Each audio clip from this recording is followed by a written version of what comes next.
On the day my grandfather's will was read, my own father burned my $43 million inheritance check. He screamed, "Your white uniform is a joke. It's worthless in the real world."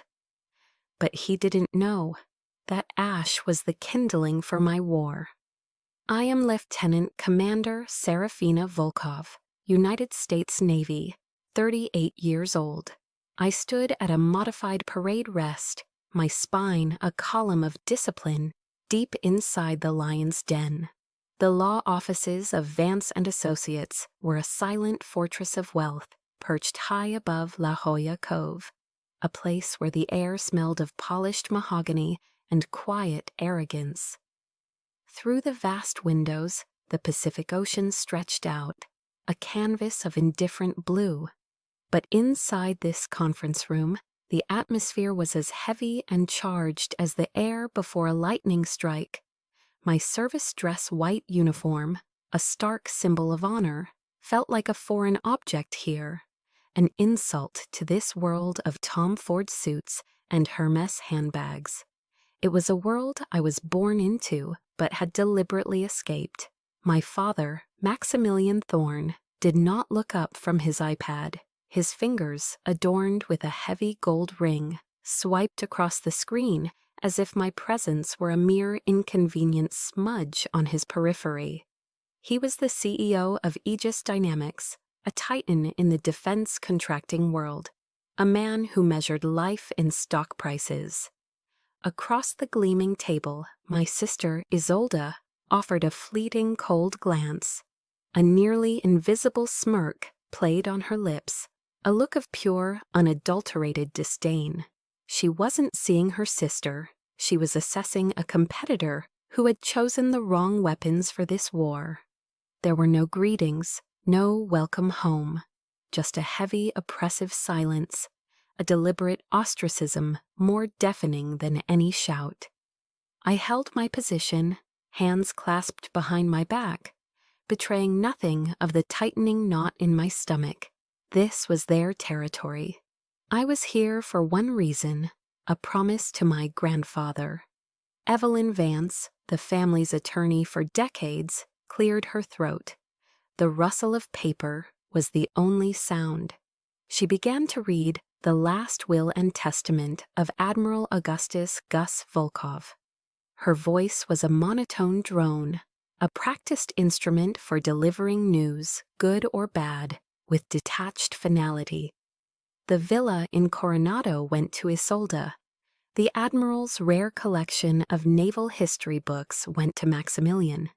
Generous, predictable gifts. I felt my shoulders relax fractionally. This would be over soon.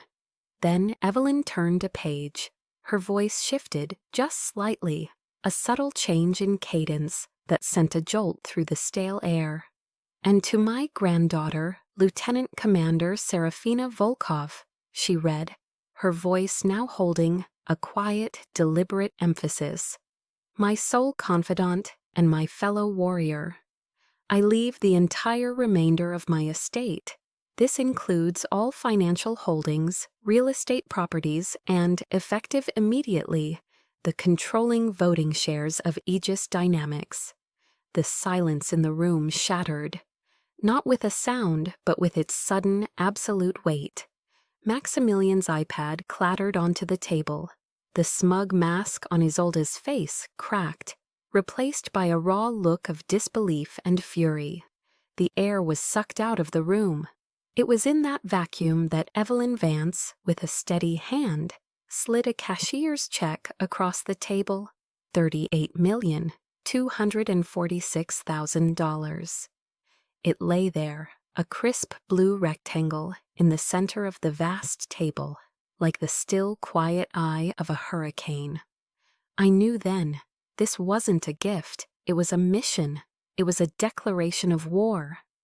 Before I could even process the number, before I could draw a breath, Maximilian moved. He didn't walk, he lunged, his chair scraping violently against the floor. He snatched the check from the table as if it were a venomous snake. His eyes, cold and calculating, just moments before, now burned with a wild, unrestrained rage that I hadn't seen since I told him I was accepting my appointment to the Naval Academy. A reward for abandoning your family to play soldier? He snarled, his voice a low, vicious growl that vibrated with years of resentment. Then he did the unthinkable. He pulled out a gold Zippo lighter, a gaudy gift from a Saudi business partner, and flicked it open. The flame leapt to life, a small malevolent star in the dim corporate light. "Let me show you its real value," he spat, his face contorted. He held the flame to the corner of the check, his hand trembling with fury. "That white uniform is a costume, a pathetic charade. It's worthless in the real world, the one where men make real money." The fire licked at the paper, greedily consuming the numbers, the signatures, my name. The ink blistered and blackened. My grandfather's legacy, his final act of faith in me, was turning to black, brittle ash, fluttering down onto the polished surface of their expensive, hollow world. A sick, hollow feeling churned in my stomach, a physical pain that had nothing to do with the money. It was the brutal, public annihilation of my life's choice, of my service, of my honor. I stood my ground, my training took over. I did not flinch, I did not cry out. My face remained a mask of disciplined calm. I simply watched him, this man who was my father, as he performed his act of ultimate rejection. And I felt the solid, reassuring weight of the second envelope, the one my grandfather had given me, still tucked away in the inner pocket of my uniform jacket. Their game was over. My war had just begun. The black ashes on the mahogany table swirled slightly in the air-conditioned breeze, and a memory, sharp and cold, cut through the shock. It wasn't the first time they had tried to erase me. The first time it was my entire past. I remember returning from my first deployment in the Persian Gulf. 18 months of sand, sea, and the constant, grinding pressure of military law in a combat zone. I was exhausted down to my bones, but I was also filled with a naive excitement to be home, to sleep in my own bed, to feel the cool San Diego air on my skin. I walked into the sprawling Thorne family mansion in Coronado, my duffel bag slung over one shoulder, and the first thing I noticed was the silence. Not a peaceful silence, but a hollow, empty one. Then I opened the door to my childhood bedroom, or what used to be my bedroom. A cold, metallic feeling washed over me. The room was gone. My bed, the one with the navy blue comforter I'd had since I was 16, was replaced by 2 sterile beige armchairs. My desk, scarred with the history of late-night study sessions for the Naval Academy entrance exams, was gone. In its place stood a glass table holding a single, perfect, and utterly fake orchid. My bookshelves, once overflowing with novels and military history, were empty. My photos, my awards, the small framed flag from my Annapolis graduation, all of it had vanished as if I had never existed. Isolde walked past the open door, a delicate teacup of mint tea in her hand. She paused, taking in the shock on my face, with a small, satisfied smirk. "Don't be so dramatic, Serafina," she said, her voice dripping with condescension. "It's a sitting room now. It's far more useful. After all, it's not like you're ever here to use it." She took a delicate sip of her tea and glided away, leaving me standing in the ghost of my own life. It wasn't just a redecoration, it was an eviction. A quiet, brutal statement that my space, my history in this house, was irrelevant. I was a guest, a transient, a footnote in the grand story of the Thorne family.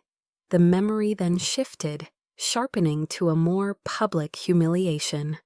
The last Christmas party I attended at the Coronado mansion. The house was a glittering spectacle, a scene straight out of a magazine, filled with the scent of pine, roasting turkey, and the quiet hum of wealthy, powerful people making connections. Maximilian stood at the head of the long dining table, a crystal glass of expensive Napa Cabernet Sauvignon in his hand. He looked every bit the corporate king, basking in the glow of his success. "A toast," he began, his voice resonating with authority.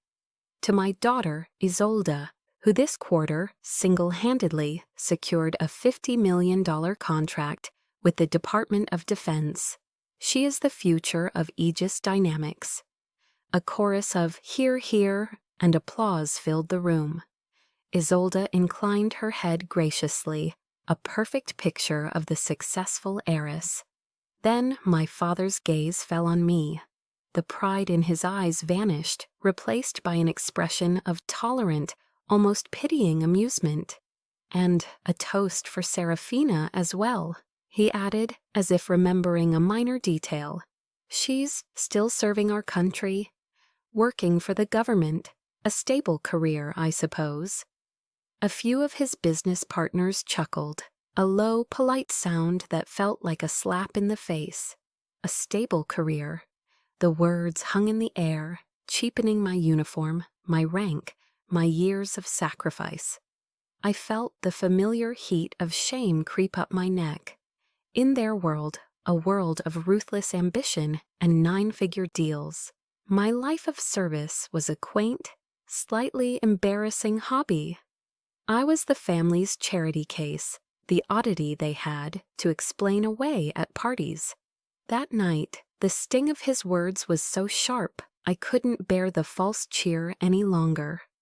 I slipped out, driving my old Jeep Wrangler not to my empty apartment, but to the one place that felt like a true home port.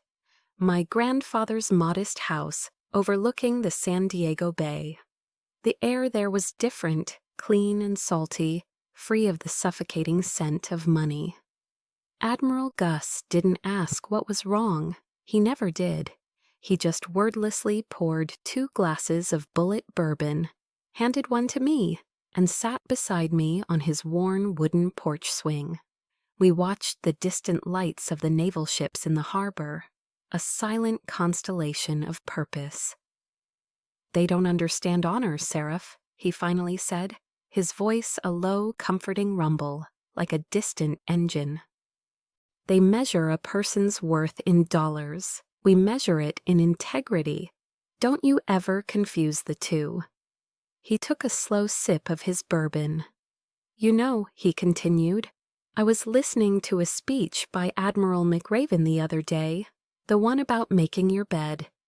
He said that if you want to change the world, you can't ever ring the bell." He looked at me, his eyes clear and steady in the twilight. "They're ringing the bell for you, Serafina.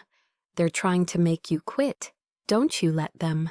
His words were an anchor in the storm of my self-doubt and resentment. He saw the battle I was in, a battle not fought with guns, but with expectations and quiet cruelties. They would never believe in my path. So why? A small, defiant voice whispered inside me. Why should I ever walk on theirs? How could I build a life so strong, so independent, that I would never have to feel the sting of their judgment again? My grandfather's words echoed in my mind long after I left his porch that night. Don't you ever let them make you ring the bell. And so, my answer to the question of how to build a life they couldn't touch began with an act of complete and total separation. It started with a cramped one-bedroom apartment in North Park, San Diego, a place with old plumbing and thin walls where the constant hum of the I-805 freeway was my lullaby, but it was mine. I used the meager savings from my academy days for the security deposit and first month's rent, my signature on the lease agreement feeling more significant than any I'd put on a military document. My first meal in that empty apartment was a box of Kraft macaroni and cheese and a can of Coors Light, eaten while sitting on the bare floor. The taste of that simple meal was the taste of freedom, a flavor both bitter with loneliness and sweet with defiance. I made a silent vow then and there. I would never take a single dollar from the Thorne family again. Not for an emergency, not for a holiday gift, not even for a cup of coffee. Every dollar I earned would be a brick in the fortress of my independence. Life became a relentless grind. My days were consumed by my duties as a JAG officer, but my evenings and weekends were filled with more work. I took on extra case reviews, poring over dense legal files until my eyes burned. I started tutoring junior officers in military law for $100 a session, spending my Saturdays in the base library instead of at the beach. While Isolde was attending charity galas and flying to Europe on the company jet, my idea of a luxury was a carne asada burrito from a little taqueria in Barrio Logan that I could afford without checking my bank balance first. At Aegis Dynamics, Isolde's ascent to vice president was a carefully orchestrated coronation, paved with my father's money and connections. My own promotions were battles fought in the trenches. I had to earn every single step. My commanding officer, a stern, old-school Navy captain, initially viewed me with suspicion. I could see it in his eyes. He saw the name Thorne and likely assumed I was a spoiled corporate brat playing dress-up. So I took the cases no one else wanted. The messy, complicated ones. I defended a young sailor accused of dereliction of duty, uncovering evidence that proved his innocence against a tide of internal politics. I untangled a complex procurement fraud case that implicated a senior officer. I didn't use my family name. I used my brain, my work ethic, and the unyielding logic of the law. Slowly, I earned my place. The turning point came after I won a particularly nasty court-martial, protecting a young Marine from a wrongful conviction. My captain called me into his office. He didn't smile, he just nodded, his face stern as ever, and said, "Good work, Volkov." That simple, two-word acknowledgement, earned through sheer merit, felt more valuable than any multi-million-dollar contract my sister had ever landed. It was a currency they would never understand, but the path was not without its hardships. There were months when ramen noodles were my staple for a week straight, just to save enough to get the transmission on my old Jeep fixed. Loneliness was a constant companion, especially on holidays, but through it all, I remembered what my grandfather used to quote to me from the Bible. A verse he'd underlined in his personal copy. I can do all things through him who gives me strength. It wasn't just about religious faith. For him and for me, it was about finding a source of power that came from within, a resilience that no one could take away. And then there were the mysterious deposits. Every few months, especially when things were tight, a small wire transfer of $200 or $300 would appear in my Navy federal account. The sender description was always the same, from an old friend. I knew without a doubt it was him. My grandfather never called to ask if I needed help. He knew my pride wouldn't let me accept it. Instead, he offered support silently, like a sniper providing cover from a distance, never revealing his position. Those small sums weren't just about the money. They were a lifeline, a quiet reminder that someone, somewhere, was still in my corner, watching over me, believing in the path I had chosen. After leaving the Thorne family's cold, sterile version of reality, there was only one person I could think of, one person who operated on the same frequency of loyalty and blunt honesty that I understood. Rhea Rhino Caldwell. Her law practice wasn't in a gleaming high-rise. It was tucked away in a converted barracks at Liberty Station, a place that still breathed the spirit of the Navy. The historic Spanish colonial revival architecture stood in stark contrast to the modern, soulless glass towers my father favored. Inside, there was no mahogany or leather, just old brick walls, shelves overflowing with legal binders, and the rich, potent smell of coffee, so strong it could probably strip paint. It was the smell of long nights and hard-fought battles. Rhea looked up as I walked in, her short, steel-gray hair and piercing blue eyes missing nothing. She was a retired JAG captain, a legend who had stared down admirals and won. She didn't offer condolences or ask a dozen questions. She simply pointed to a worn armchair piled with case files, pushed them onto the floor with a thud, and thrust a steaming mug of black coffee into my hands. "You look like you just walked through hell and back, Commander," she said, her voice a gravelly rasp. "Talk to me." And for the first time, I did. Not as a daughter explaining a family squabble, but as one officer debriefing another. The whole story poured out of me, the cold reception, the reading of the will, the gold Zippo, the ashes fluttering down onto that polished table. I spoke without emotion, my voice steady, relaying the facts as I would in a courtroom. Rhea listened, her gaze never leaving my face, her only reaction an occasional, affirming nod. She didn't interrupt with meaningless platitudes like, "I'm so sorry for your loss," or "Everything will be okay." Her silence was a sign of respect, an acknowledgement of the gravity of the situation. When I finished, she was quiet for a long moment, staring into her own coffee mug as if the answers were written in the black liquid. Then she looked up, her eyes hard as flint. "That son of a bitch," she growled, the words a low rumble of pure, unadulterated anger on my behalf. "He doesn't deserve a daughter like you."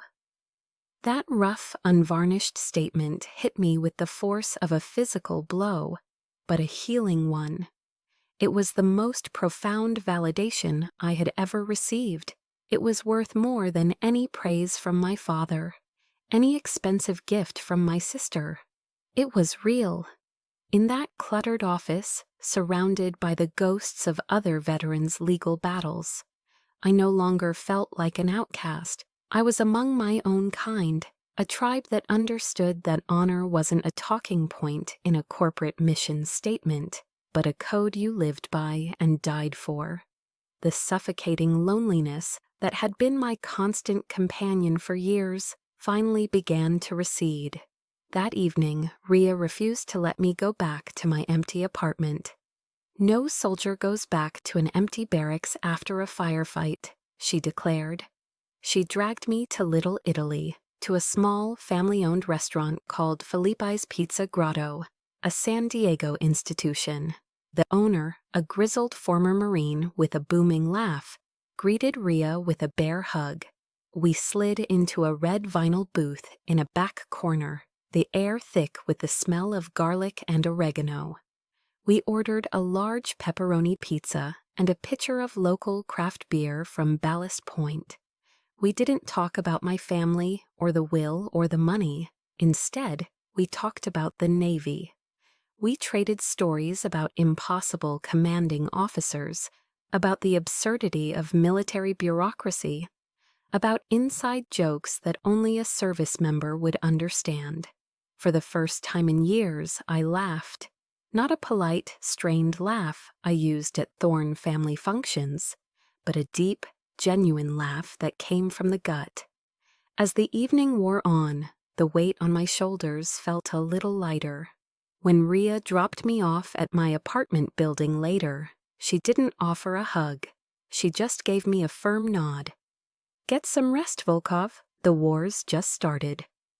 As I unlocked my door and stepped into the quiet of my own space, I didn't feel the sting of resentment anymore.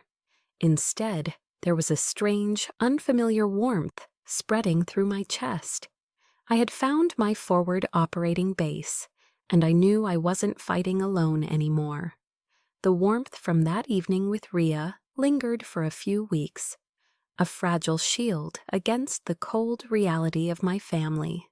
For a brief, foolish moment, I allowed a sliver of hope to take root. Perhaps, I thought, the scorched earth between us could, over time, begin to heal. Perhaps now that the initial shock had passed, they would retreat, and we could exist in a state of distant, armed neutrality. It was a naive hope, the kind only someone starved for peace could harbor.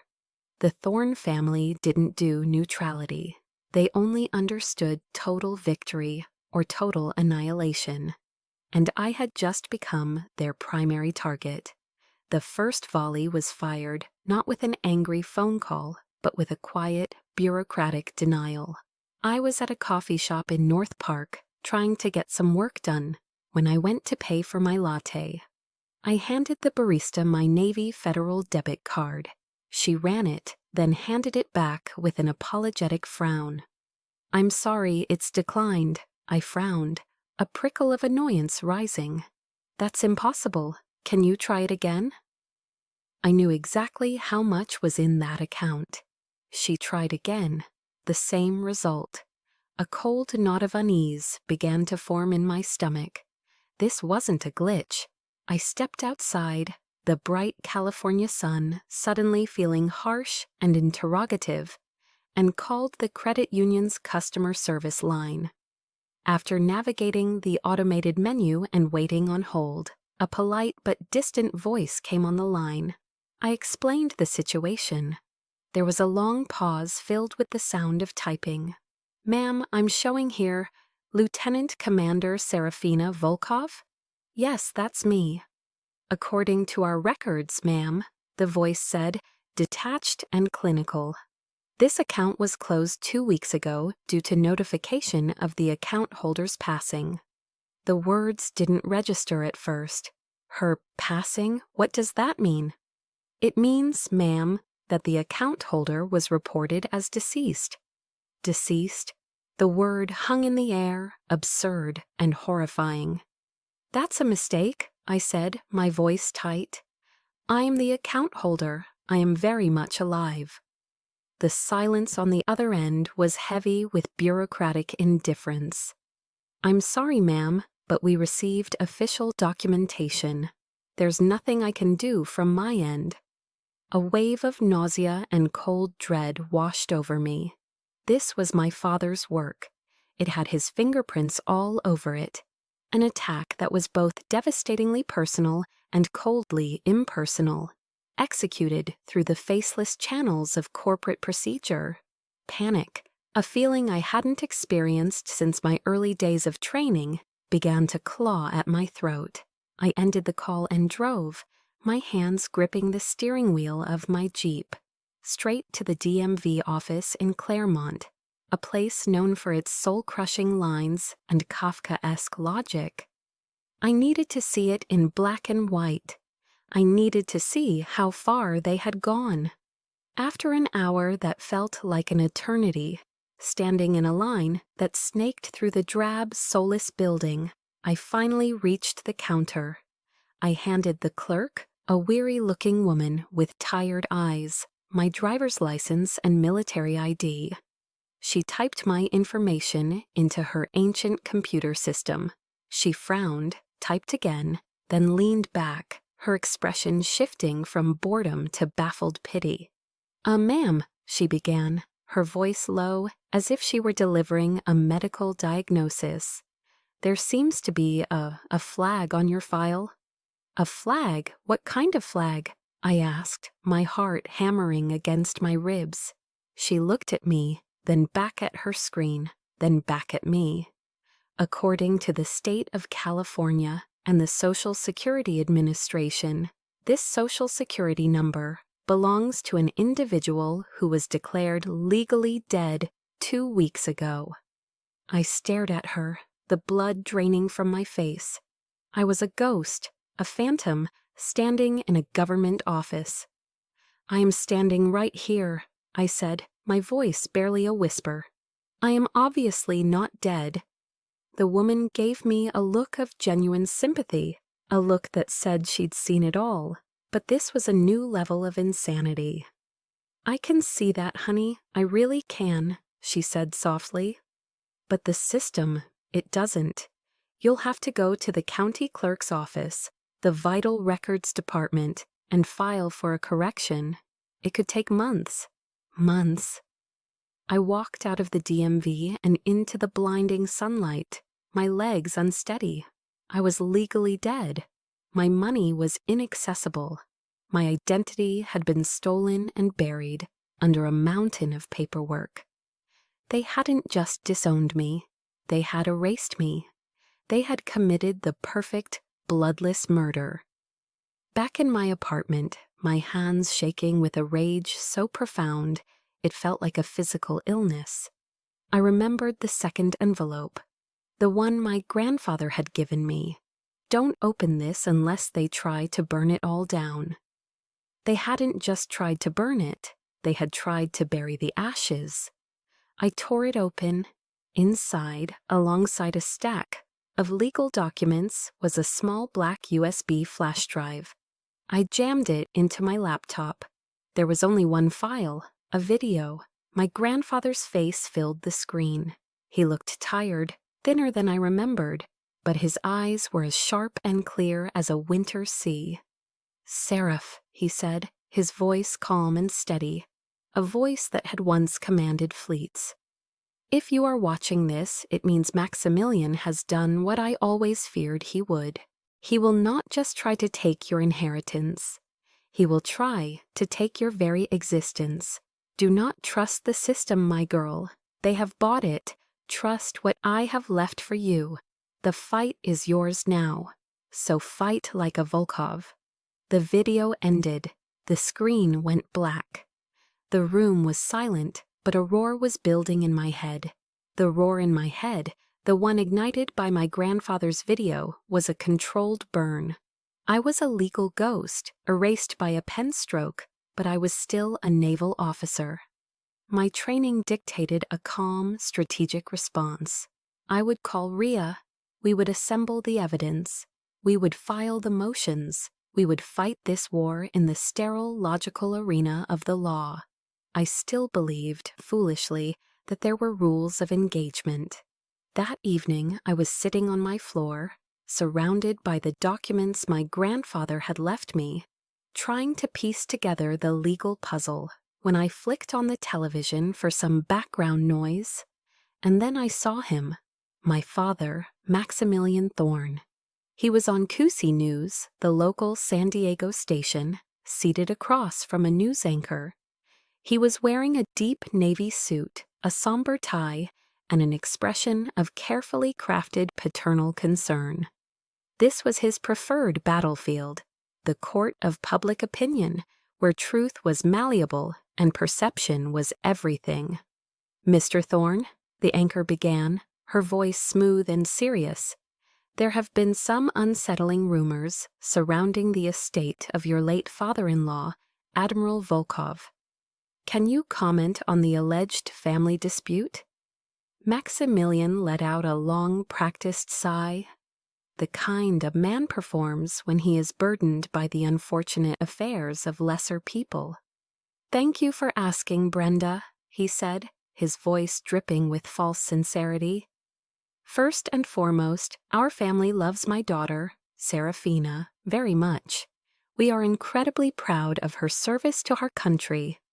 He paused, letting the patriotic sentiment hang in the air. I felt a cold dread creep up my spine. This was a calculated move. "However," he continued, his tone shifting to one of deep, sorrowful gravity, "it's no secret that the things our brave men and women experience overseas can leave scars, deep ones. Serafina has been struggling since her return. She's not always herself." He leaned forward, his face a mask of feigned anguish. "This isn't about money. This has never been about money. This is about protecting a vulnerable member of our family and ensuring the stability of a legacy she is not currently in a position to manage. We are simply trying to do what is best for her, even if she can't see it right now." He dared. The air in my apartment turned to ice. The controlled burn inside my head erupted into a full-blown inferno.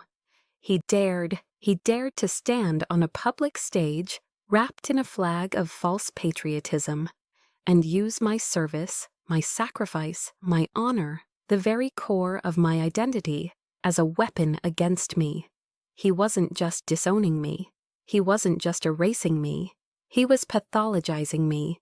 He was taking my greatest source of pride and twisting it into a diagnosis of mental instability. He was weaponizing the very real struggles of countless veterans to serve his own greedy, despicable ends. The stereotype of the damaged veteran, a trope he and his corporate friends profited from, but privately disdained, was now his shield and his sword. Every ounce of restraint, every lesson in disciplined calm evaporated. The pain of the burned check, the shock of the legal death, it all paled in comparison to this. This was the ultimate betrayal. This was a character assassination of the highest order. The fury that rose in me was no longer hot. It was a blade of ice, sharp and absolute. The sadness of a daughter who had lost her family was gone, replaced by the cold, clear rage of a naval officer whose honor had been publicly debased. I looked at the flickering image of my father's face on the screen, his well-rehearsed sorrow, and I no longer saw a parent. I saw the enemy, clearly defined, unmistakable. The objective was now crystal clear. I stood up, my movements stiff and robotic. I walked across the room to the small mahogany box my grandfather had given me years ago, the one where I kept my most sacred possessions, my commission certificate, my service medals, and nestled in a bed of worn velvet, the old brass naval compass he'd given me on the porch of his house that night. I picked it up. It felt cool and solid in my trembling hand. I watched the needle, steady and unwavering, as it pointed true north. Always true north. My mind flashed to an image of another warrior, a woman who fought her battles, not on the sea, but in the highest court of the land, Justice Ruth Bader Ginsburg. A woman of small stature and immense, unyielding strength. I remembered a quote of hers Rhea had once framed in her office. "Fight for the things that you care about, but do it in a way that will lead others to join you." My fight was no longer just about a will or a company. It was for my name. It was for my grandfather's honor. It was for every soldier, sailor, airman, and Marine who had ever been dismissed or pitied by men like Maximilian Thorne. I set the compass down. I picked up my phone. My fingers, which had been shaking moments before, were now perfectly steady. I scrolled to Rhea's number. The time for strategy, for quiet preparation, was over. They had brought the war to me, into the public square. They had fired the first shot in a new, dirtier campaign. If you have ever been pushed to the brink, ever had your own truth twisted and used against you by the very people who were supposed to protect you, if you have ever reached that moment where silence is no longer an option, I want you to leave a comment. Just one single word, enough. Let me know that I am not alone in this fight. And hit that subscribe button, because from this moment on, we are no longer on the defensive. We are about to launch a full-scale counterattack. I pressed the call button. Rhea answered on the first ring. "Rhea," I said, my voice as calm and cold as the deep ocean. "They've declared war. It's time we returned fire, full force." My phone call to Rhea was not a plea for help. It was a deployment order. The time for grieving was over. The time for righteous anger had passed. Now it was time for cold, hard, tactical execution. The next morning, Ria's cluttered office in Liberty Station transformed. The comforting chaos of a neighborhood law practice gave way to the focused intensity of a forward command post. She had cleared off a large conference table and erected a whiteboard, which was soon covered in a spiderweb of timelines, names, and corporate entities connected by angry red lines. The air was thick with the smell of day-old coffee and a palpable sense of purpose.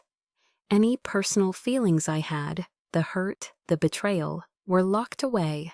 I was no longer a daughter. I was a commanding officer, and this was my war room. Ria had made one call. To Kale Bishop. He arrived an hour later, a quiet, unassuming man in his late 30s, who looked more like a university librarian than a former naval intelligence officer. He carried a heavy-duty Pelican case, which he opened with practiced efficiency, revealing an array of sophisticated forensic equipment. He didn't waste time on pleasantries, just a firm handshake and a quiet, "Commander." His focus was absolute. I laid out the documents my grandfather had left in the second envelope, the forged stock transfer agreements bearing a crude version of my signature. I also provided a stack of my official military service records, documents filled with my authentic signature, signed over years of service. Kalen went to work.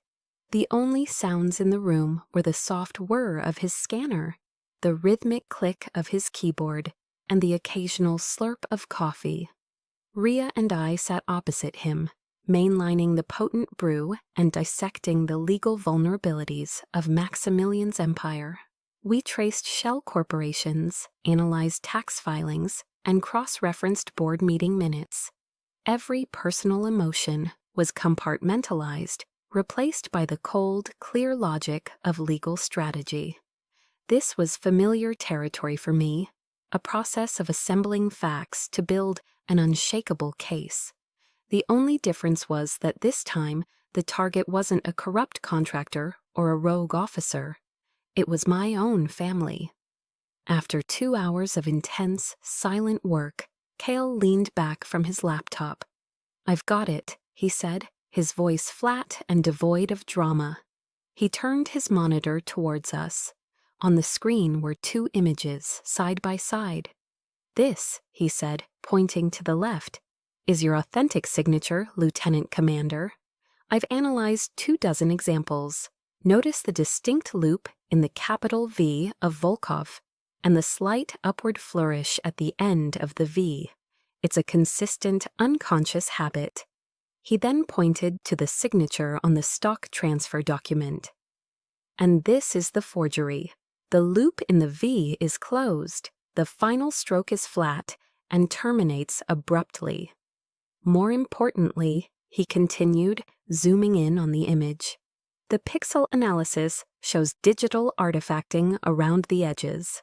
This isn't a fresh signature, it's a low-resolution digital lift, a copy-paste job. My guess is they scanned it from your DD-214, your discharge papers, which are semi-public records. It's sloppy work, amateurish."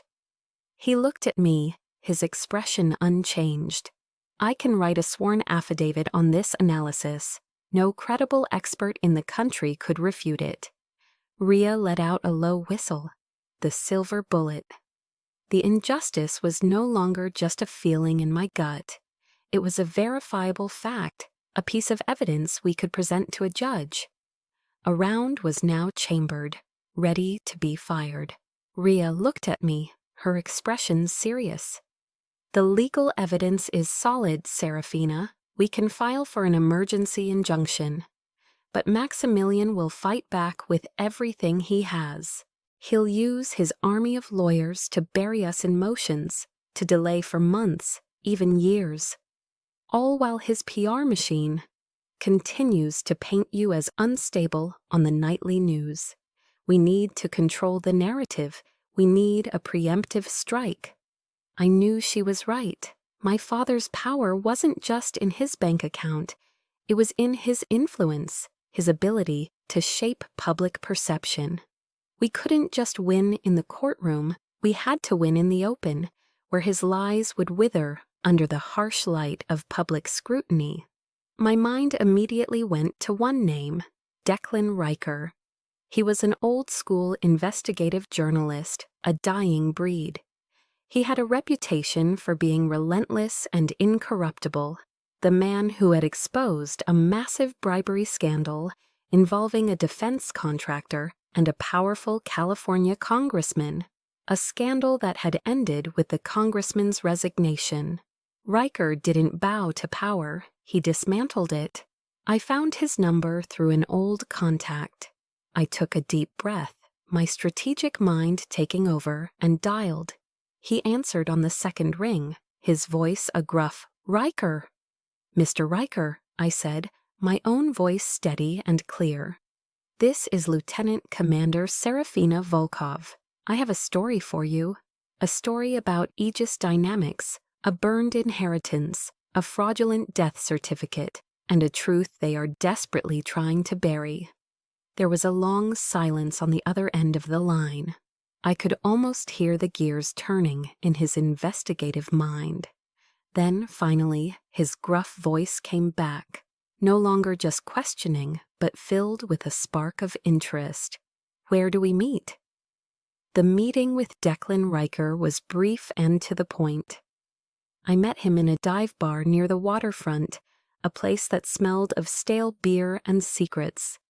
He was a man whose face was a roadmap of late nights and hard stories. I didn't give him theories or feelings. I gave him facts. I handed him a flash drive containing Cale's forensic analysis, the sworn affidavit from the coerced doctor, and copies of the fraudulent legal filings. He looked at the evidence, then at me, his journalist's eyes assessing my credibility. "They really declared you dead?" he asked, a note of grim fascination in his voice. "Legally," I confirmed. He just nodded. "I'll be in touch." The preemptive strike was launched at 6 a.m. on a Monday morning. Declan Riker's story wasn't buried on page 12. It was the lead feature on ProPublica, the nonprofit investigative journalism powerhouse. The headline was a cannon shot, a legacy in ashes, an identity erased inside the Thorne family's battle for control of defense giant Aegis Dynamics. The story was a masterclass in journalistic demolition. It laid out everything in cold, hard, undeniable detail. The burned check, the faked death certificate, the forged signatures on the stock transfers, and my father's self-serving television interview. Riker had even found 2 former Aegis employees who, under the cloak of anonymity, confirmed Maximilian's volatile temper and his long-standing disdain for my military career. The story didn't just make waves, it triggered a tsunami. It was picked up by the Associated Press, Reuters, and every major news network before the sun had fully risen over San Diego. It tore through social media, with the hashtag #JagaJusticeForVolkov trending nationwide. The veterans community, a powerful and vocal network, was incandescent with rage. The Aegis Dynamics stock price didn't just dip, it plummeted the moment the New York Stock Exchange opened. My father's meticulously crafted world of power and control had just imploded. They were no longer in control of the narrative. They were the narrative. And I knew, with the certainty of a commander whose strategy was unfolding perfectly, that they were now reacting, not acting. And panicked men make mistakes. The emergency court hearing was scheduled for that same afternoon. I walked into the San Diego Superior Courthouse, the clicking of my dress shoes on the marble floor the only sound I allowed myself to make. My white uniform was no longer a symbol of defiance.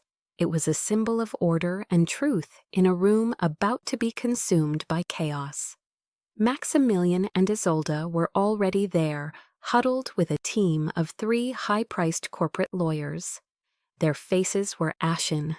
The confident arrogance was gone, replaced by a brittle, defensive fury. My father's knuckles were white as he gripped the edge of the table. Isolde shrank in her seat, avoiding my gaze, her designer suit looking like ill-fitting armor.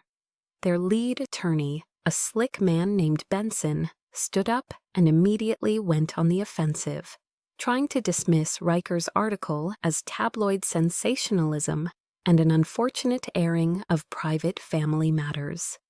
But Rhea was ready. She rose to her feet, a predator sensing weakness. "Your Honor," she said, her voice clear and ringing with authority. "This is not a private family matter. This is a matter of felony fraud, forgery, and a conspiracy to illegally seize control of a multi-billion-dollar corporation." Benson scoffed. "Allegations, Ms. Caldwell. Nothing but baseless allegations from a disgruntled daughter." "Is it an allegation, Mr. Benson?" Rhea retorted, her voice dropping to a dangerous calm. "When we have a sworn affidavit from a board-certified forensic document analyst?" She placed Cale's detailed report on the judge's bench. "Is it an allegation when we have a videotaped deposition from the very doctor who was deceived into signing a fraudulent medical report?" She placed a second file next to the first. "And is it an allegation, Your Honor," she said, turning to face the packed courtroom, "when we have the victim, a decorated officer of the United States Navy, standing right here, very much alive?" The room was electric. Benson was sputtering, his arguments collapsing under the weight of the evidence. But Rhea wasn't finished. She had one more weapon to deploy. "Your Honor, with the court's permission, we would like to present one final piece of testimony, a video statement recorded by Admiral Augustus Volkov 1 month before his death." The judge, a stern, no-nonsense woman named Judge Kinley, nodded. Permission granted. The courtroom lights dimmed. A large screen descended from the ceiling, and then he was there, my grandfather. He looked frail, but his eyes were filled with an unshakable resolve.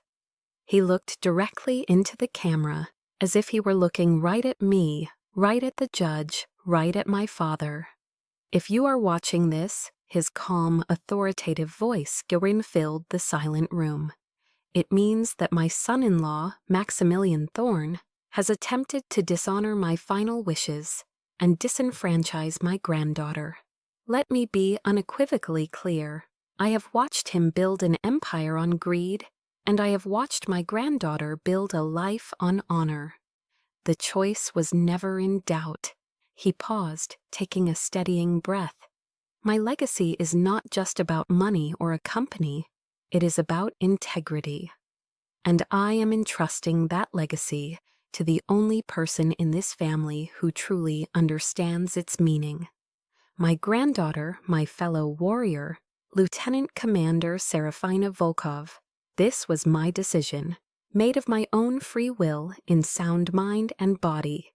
Any document, any claim, any action that contradicts this final testament is a fraud and a lie." The video ended, plunging the room back into a profound silence. Every eye was on Maximilian.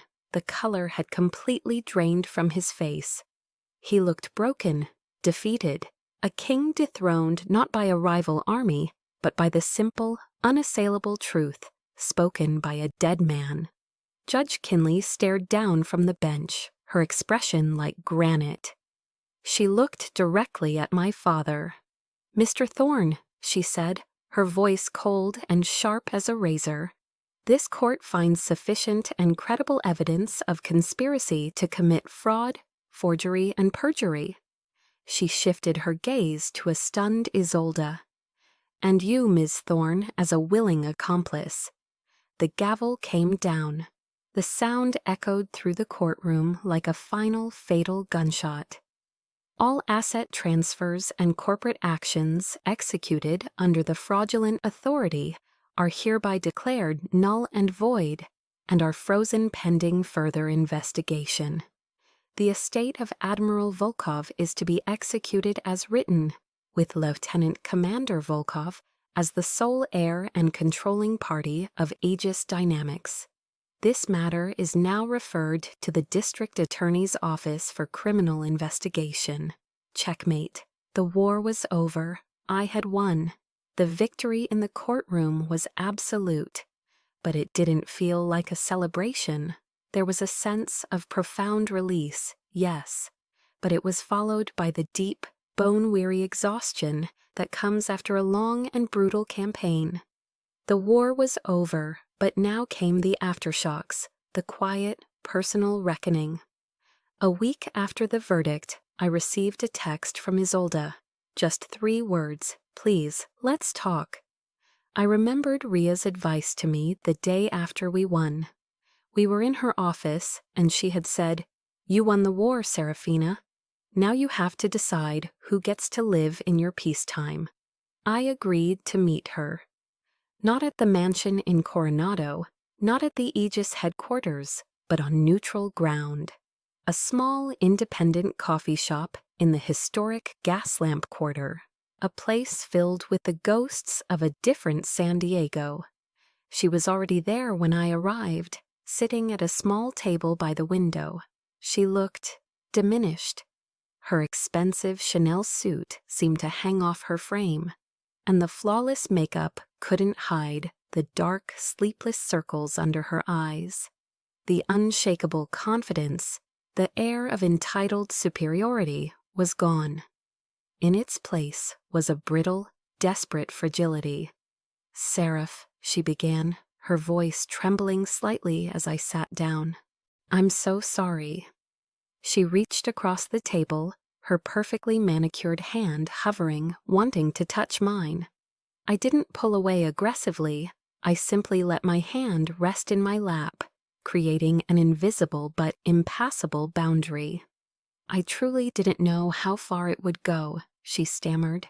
"Dad, he said it was just legal paperwork, a strategy to protect the assets during a restructure. I just signed where he told me to." Her excuses were so weak, so transparent, they were almost insulting. The lies of a child caught with her hand in the cookie jar. I had seen her signature on the fraudulent transfer documents. I had seen her silent complicity in the lawyer's office as my inheritance was set on fire. I had seen her stand by my father's side as he built his web of deceit. I let her words hang in the air for a long moment, the silence broken only by the hiss of the espresso machine. "You signed my name to transfer my shares, Isolde," I said, my voice not angry, but flat and calm. It was the voice I used when cross-examining a witness I knew was lying. "You watched Dad burn that check. You said nothing when he went on television and publicly humiliated me, suggesting I was mentally unstable. That isn't not knowing. That's a choice. You made a choice." Tears welled in her eyes, spilling over and tracing clean paths through her foundation. "But I'm your sister. We're family," she choked out, the words a last desperate appeal to a bond she herself had helped to sever. I looked at her, really looked at her, and felt a profound and weary sadness. The anger had burned itself out, leaving only the cold ash of reality. "Family doesn't do what you did, Isolde," I said, my voice still quiet. "Family doesn't try to have one of their own declared legally dead. Family doesn't try to erase someone's existence for financial gain." I leaned forward slightly. "You had a choice to make, between doing what was right and doing what Dad wanted. Between your sister and your ambition, you chose your side. You chose power and you chose money. And in a way, I respect that clarity. But now," I said, my gaze unwavering, "you have to live with it." I stood up, pulling a $20 bill from my wallet. and placing it on the table to cover our coffees. The finality of the gesture seemed to register with her. Her face crumpled. "Please, Seraph, don't do this." I looked down at her one last time. "I'm not going to press for criminal charges against you," I said. And this was my final act of grace, a mercy she didn't deserve, but that I needed to give for myself. I don't want to become like him, consumed by the need to destroy. But you are no longer a part of my life. There is no Aegis for you. There is no Volkov Foundation. There is nothing. Goodbye, Isolde. I turned and walked away, without looking back. I could hear a choked sob behind me, the sound of a bridge collapsing into the abyss. But I kept walking. It hurt. It was a clean surgical pain, like an amputation necessary to save a life, my life. I was stepping out of their long, dark shadow and into the light, alone, but finally, truly free. In the aftermath of the storm, a quiet dawn began to break. The first thing I did with my reclaimed power was not to sit in my father's chair. The leather CEO throne at Aegis Dynamics held no appeal for me. It was a seat built on a foundation of ruthless ambition, a world I had long since left behind. Instead, I exercised my controlling shares to do what my grandfather could not. I cleaned house. I installed a new board of directors, people of integrity, including retired military officers and ethical business leaders, who understood that profit and principle were not mutually exclusive. Then I forged a new legacy. I took a significant portion of the company's profits and established the Volkov Foundation, Honor, Service, Future. Its headquarters were not in a corporate skyscraper, but in a restored brick building at Liberty Station, the very place where my own fight for justice had been planned. We transformed the old naval building into a state-of-the-art support center for female veterans, a sanctuary for women who, like me, had served their country, only to find themselves fighting new battles back home. We offered free legal counsel from Ria's firm, career transition workshops, housing assistance, and mental health resources. I wasn't just building a nonprofit, I was building the safety net that I never had. I was building a home for warriors. My grandfather often quoted the Bible to me, and one verse in particular echoed in my mind during those first few months of building. "Blessed are the merciful, for they will be shown mercy." My mercy was not for my father or my sister, it was for myself. It was the mercy of choosing to build, rather than to destroy, to heal rather than to inflict more pain. That, I realized, was the final act of defiance against their world. One afternoon, a young woman walked into the foundation's office. She was hesitant, her shoulders slumped with a familiar weight. She was a former Marine corporal, I learned, who had been given a less than honorable discharge.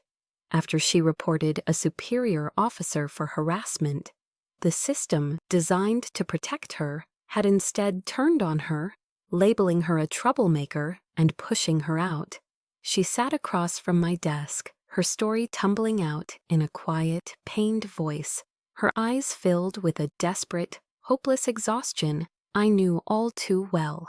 I didn't make any grand promises. I simply listened. When she was finished, I looked at her, not as a client, but as a sister in arms.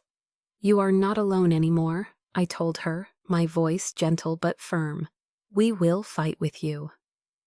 That day, Ria took on her case, pro bono. Kale offered his forensic skills to analyze digital evidence. We gave her a second chance, a team to stand in her corner.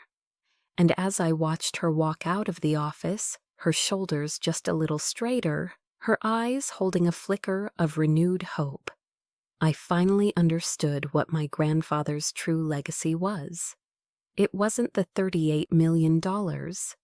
It wasn't the controlling shares of a corporation. It was this one moment, this single life given a chance to be whole again. A few months later, on what would have been my grandfather's birthday, I drove my old Jeep out to Coronado Beach. The sun was setting, painting the sky in brilliant strokes of orange and purple. The Grand Thorn Mansion stood on the shoreline nearby, a silent, opulent monument to a life I no longer wanted. I didn't look at it. My gaze was fixed on the vast, open horizon of the Pacific Ocean. I pulled the old brass compass from my pocket. I didn't need it to find my way anymore, but I held it as a reminder of the man who had taught me what true north really was.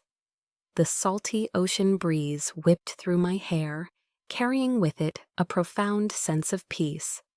The war was over. The scars remained, etched into my memory, but they no longer ached. They were a map of where I had been, a testament to the strength I had found. I was not the product of their coldness. I was the legacy of my grandfather's love, forged in their fire and rebuilt from the ashes. My story, the battle for my name, is over. But I know for many of you, your own battles are still being fought every day. My grandfather taught me that honor is a legacy you build. If this story has reminded you of your own strength, of your own unshakable true north, then my story has found its true purpose. Thank you for listening. If you believe in the power of building a new legacy from the ashes of the past, please subscribe to this channel and share this story with someone who needs to hear it. You are not alone.